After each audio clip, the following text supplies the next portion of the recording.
Welcome to my channel.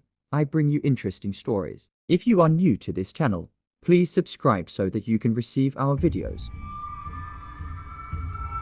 Beverly Hills, August 20th, 1989. A night like any other, cloaked in the illusion of safety and wealth. Inside a luxurious mansion, a family gathered. Jose Menendez, a successful executive, and his wife Kitty, relaxed in their den. Their sons, Lyle and Eric, occupied a different part of the house, the illusion shattered. Gunshots ripped through the quiet, echoing in the stillness of the night. Panic, chaos. When the smoke cleared, Jose and Kitty lay dead, brutally murdered. Their sons, seemingly distraught, called 911, their voices thick with fabricated grief. The scene was gruesome. Autopsies revealed a horrifying truth. Jose and Kitty hadn't just been killed, they had been massacred, shot multiple times at close range. The brutality suggested a crime of passion, a personal vendetta. Who could have committed such a heinous act? Suspicion fell on the sons, Lyle and Eric.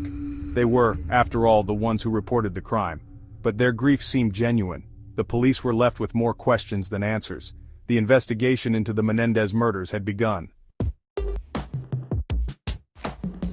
In the aftermath of their parents' deaths, Lyle and Eric Menendez inherited a fortune. Millions of dollars. Freedom from their parents' control. The brothers didn't hold back. They embarked on a lavish spending spree. Fast cars, designer clothes, expensive jewelry. The trappings of wealth, once just out of reach, now flowed freely. Lyle, the elder, bought a Porsche. Eric, the younger, indulged his passion for tennis, hiring a professional coach. They traveled, dined at the finest restaurants, and lived like rock stars. Their extravagant lifestyle raised eyebrows. It was as if they were celebrating their newfound freedom, not mourning a loss. Whispers started, doubts lingered. The police took note. Their spending habits, so incongruous with their supposed grief, became a focal point of the investigation. The brothers' behavior was telling. It hinted at a possible motive. Could they have killed their parents for money? The question hung heavy in the air, casting a sinister shadow over their every move. The luxurious life they built on the foundation of their parents' deaths would soon crumble. Months passed, the investigation continued. The police were building a case, but they lacked a key piece of evidence, a confession.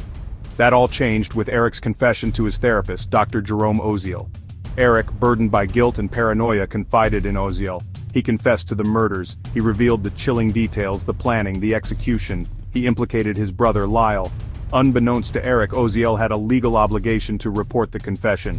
The jig was up. The police, armed with this crucial piece of evidence, moved swiftly. Lyle and Eric Menendez were arrested for the murders of their parents. The news sent shockwaves through the nation. The brothers, once perceived as victims, were now the prime suspects. The arrests marked a turning point in the case. The investigation shifted from suspicion to prosecution. The focus narrowed in on the brothers and the motive behind their heinous act. The stage was set for a trial that would grip the nation. The trial of Lyle and Eric Menendez began. The courtroom became a battleground of truth, lies, and accusations. The defense team, led by the skilled Leslie Abramson, presented a shocking defense abuse. Lyle and Eric, they argued, were victims. Victims of years of horrific abuse at the hands of their parents. Jose was painted as a tyrannical father, physically, emotionally, and sexually abusive. Kitty, as a complicit enabler, turning a blind eye to the suffering of her sons. The brothers took the stand, recounting years of alleged abuse. Their tearful testimonies were both chilling and heartbreaking. They claimed they killed their parents out of fear, believing it was the only way to escape the cycle of abuse. The defense aimed to elicit sympathy, to portray the brothers as victims driven to the brink by years of torment. They argued that the murders were not premeditated acts of greed, but rather an act of desperation. The courtroom, once filled with whispers of condemnation, now resonated with murmurs of pity and understanding.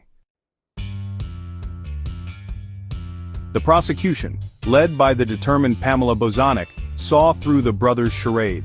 They presented a starkly different narrative, one driven by greed, not fear. They argued that the murders were carefully planned, motivated by cold-blooded financial gain. The prosecution meticulously dismantled the brothers' claims of abuse. They presented evidence of their lavish spending spree after the murders. They highlighted inconsistencies in their testimonies, poking holes in their carefully constructed facade.